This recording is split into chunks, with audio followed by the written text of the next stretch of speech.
Tifosi de la Roma Internet, buonasera, j'espère que vous allez bien ce lendemain de match AS Roma Genoa, 1-0 pour la Roma. La brève arrive tard, désolé, j'étais assez occupé aujourd'hui. Je vais aller à l'essentiel, je vais faire très vite. Le match de hier était importantissime de le gagner, de le remporter. 3 points essentiels. Mais ça, de toute manière, remporter des matchs et prendre des points, ça va être jusqu'à la fin de la saison. Si on veut caracoler au classement, ne pas perdre la place, 4e place, je dirais, éventuellement, ça serait, le plus important, c'est cette 4e place. Ça va être compliqué. Je dis pas que la 3e place est fermée, c'est terminé. Mais bon, vaut mieux viser la 4e place, je pense. Donc, le match de hier, c'était pas un match vraiment à sensation, surtout la première mi-temps, voilà, même le coach l'a dit, manque d'agressivité, pressing, patati patata. On s'est un peu emmerdé hein, sur la première mi-temps. Donc sur ce, voilà. Mais ce match a permis de régler certains détails, notamment, par exemple, la défense. Voilà, la défense qui a posé... Alors c'est ça qui est rigolo, qui est paradoxal. C'est que en fonction des mois, je dirais des mois ou du temps, j'en sais rien, mais un coup ça va être l'attaque, il va y avoir aucun problème, et du coup ça va être la défense où ça va être en chantier, et là hier c'est la défense qui marchait super bien, il n'y avait rien à dire sur la défense hier, hein. Franchement celui qui a quelque chose à dire sur la défense, on n'a pas vu le même match, et par contre le problème maintenant c'est l'attaque. Donc à chaque fois c'est vraiment paradoxal. Donc c'est vraiment très... On n'arrive pas à avoir... c'est rare quand on arrive à avoir un match complet dans tous les secteurs du jeu. Bon, hier, le gardien, 2 arrêts pour Lopez, début de match avec Destro, il y a eu aussi... c'était un hors-jeu en deuxième mi-temps, mais pour Lopez, j'ai les notes. Paul Lopez 6 hier, voilà, Paul Lopez il a fait son match, rien à dire sur Paul Lopez, clean sheet, voilà, c'est là depuis quelques matchs sur le gardien, il n'y a pas forcément grand chose à dire. Ah, important, ça il faut le dire, parce que ça ils l'ont noté. Mais la confiance a grandi, voilà, mais sa confiance grandit, même avec ses pieds, Paul Lopez. Qu'est-ce qui t'arrive? T'as acheté des chaussures qui te permettent de contrôler tes pieds. Donc du coup, voilà, Paul Lopez, hier, 6.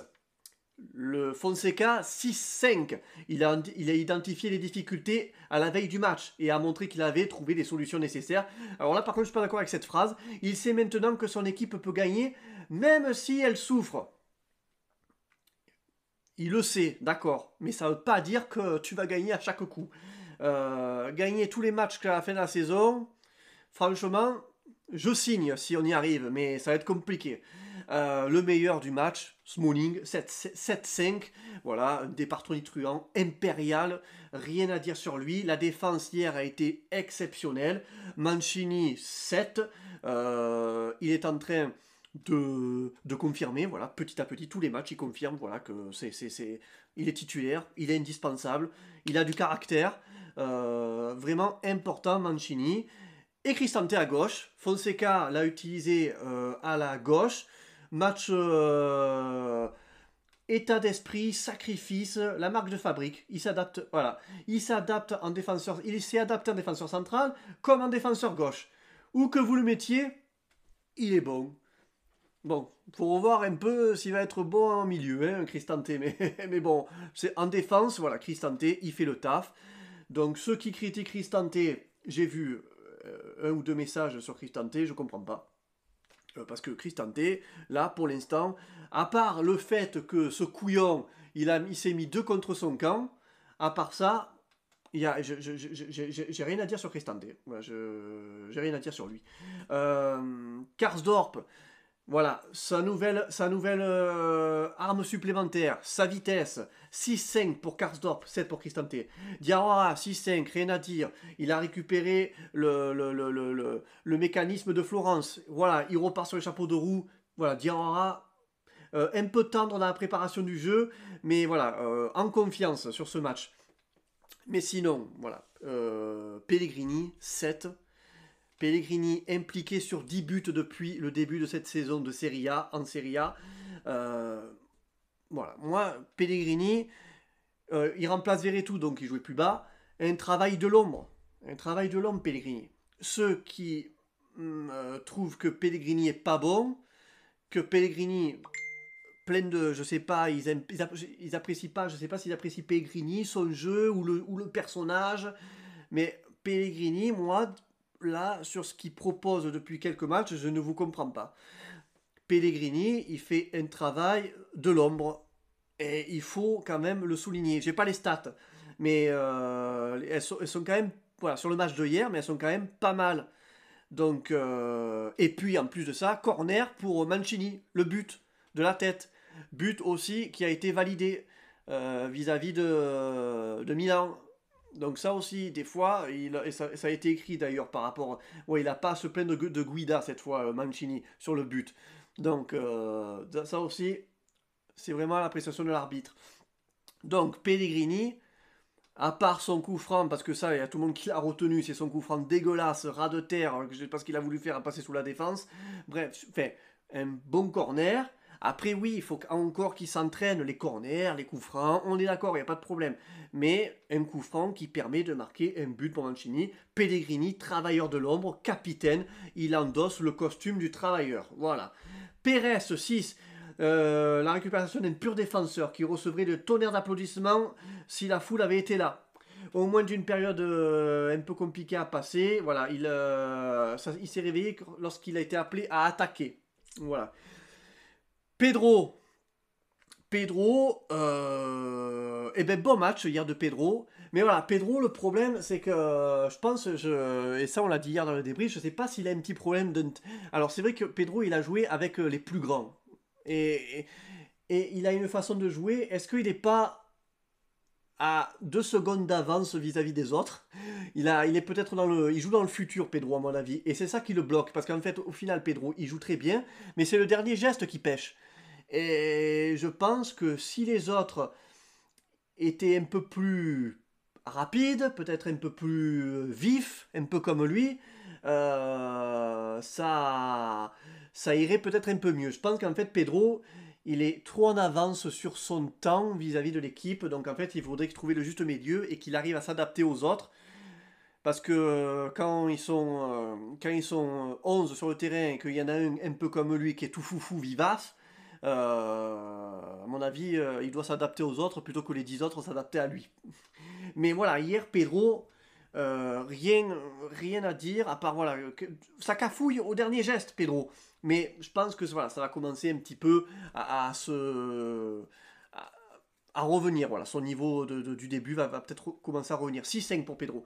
El Shaarawy, 6. Bon, il n'a pas eu... Beaucoup de personnes se sont plaintes qu'en effet, il n'avait pas beaucoup de ballons. Hier, il revient également petit à petit, faut lui laisser du temps. Certains ils disent qu'en fait El Shaarawy c'est la recrue pour l'année prochaine. Bon, certes, d'accord peut-être, mais bon, El Shaarawy il nous le faut maintenant. Et c'est dans des matchs comme ça, face à des équipes de bas de tableau, où on aimerait le voir El Shaarawy. C'est là aussi que ça va lui permettre également de prendre du temps de jeu. Mais bon, voilà, hier il n'a pas été vraiment étincelant, c'est pas grave. De manière, c'est toute l'attaque hier qui n'a pas été étincelante. Mayoral 5-5, c'est la plus mauvaise note. Il y a eu un manque de profondeur, manque à un moment à 2 reprises voilà, en première mi-temps. Il est encore moins visible en seconde. Dans l'action du but refusé, un peu d'autres choses. Voilà, Mayoral. Après Mayoral, c'est vrai que sur quelques matchs là, il n'est pas très en vue. Pareil, manque de percussion, il n'arrive pas à trouver la profondeur, il est assez mobile. Donc ça c'est Mayoral, il joue pour les autres, on le sait. Mais là, il n'est pas buteur. Donc ça pose problème. Et ça, c'est depuis que Dzeko s'est blessé. Voilà, on a perdu ce Mayoral. Alors, les joueurs sont aussi fatigués. Fonseca l'a dit. Et il faut faire très attention parce que là, les claquages, ça risque fort, fort, fort d'arriver. Donc j'espère vraiment qu'ils vont très faire attention. Mais Fonseca, il est plutôt satisfait de voir une équipe assez fraîche. On verra bien jeudi contre le Shakhtar. Ça va être un match très compliqué pour l'Europa League. Mkhitaryan 6-5, il est rentré, il s'est un peu reposé. Il a fait une très très bonne rentrée, Mkhitaryan. Il a voulu apporter des solutions et des choses. Il a montré son extraordinaire capacité à voler le temps de ses adversaires dans des endroits où cela ne semble pas humainement possible. Bon, voilà, c'est ce qu'il note, il romaniste. 6-5 pour Villard. Il a fait un tour de passe-passe dans les derniers tiers du match. Il n'a jamais été aussi près de marquer cette fois-ci. Voilà, Villard aussi, il est rentré. Villard, bon, c'est du Villard. Hein. Carles Pérez, 6. Son entrée a été la bienvenue. Enthousiaste, concentré, c'est suffisant dans un match comme celui-ci. Spinazzola et Fazio, pas notés. Voilà, ils sont rentrés à la fin. Donc, pas de notes. Donc, sur l'ensemble du match, hier, il fallait voir certaines choses. Le retour de Smalling, j'espère que franchement ça va être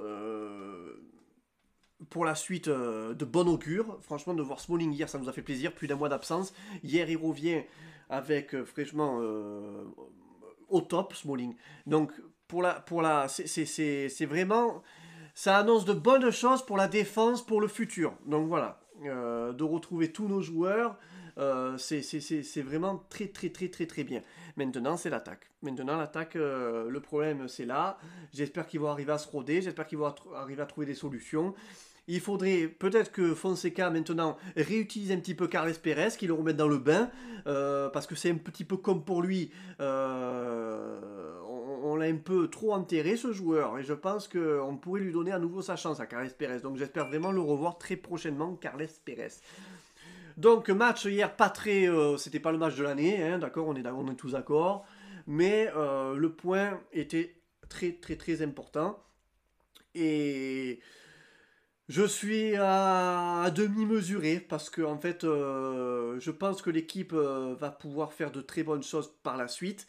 Mais moi, ce qui me fait peur, c'est l'enchaînement des matchs, la fatigue. J'ai peur des claquages, j'ai peur des blessures, et c'est pas simple. Jeudi, 23 h, le débrief de AS Roma Shakhtar Donetsk. J'espère que ça va être un grand match. Ça va être un très bon match et j'espère qu'on va pouvoir faire un résultat. Et ensuite Parme, et ensuite le retour du Shakhtar chez eux, et ensuite Naples. Donc vous voyez, là, ça va être 4 matchs, ça va pas être simple. Et en plus de ça, il nous manque Jordan Veretout au milieu. Là, franchement, la perte de Jordan, ça va être très très compliqué. Allez, chers amis, sur ce, moi, je vais vous laisser. L'application Instagram, ce soir, Dario, 21 h sur amoroma.fr, Instagram. Il sera en direct pour la libre antenne. Il y a un nouveau système sur Instagram où on peut parler à 4. Donc si vous avez envie d'intervenir, de parler de la Roma, de tout, de rien, des sujets, de ce que vous avez envie sur la Roma, téléchargez l'application, la libre antenne de Dario, ça lui fera plaisir.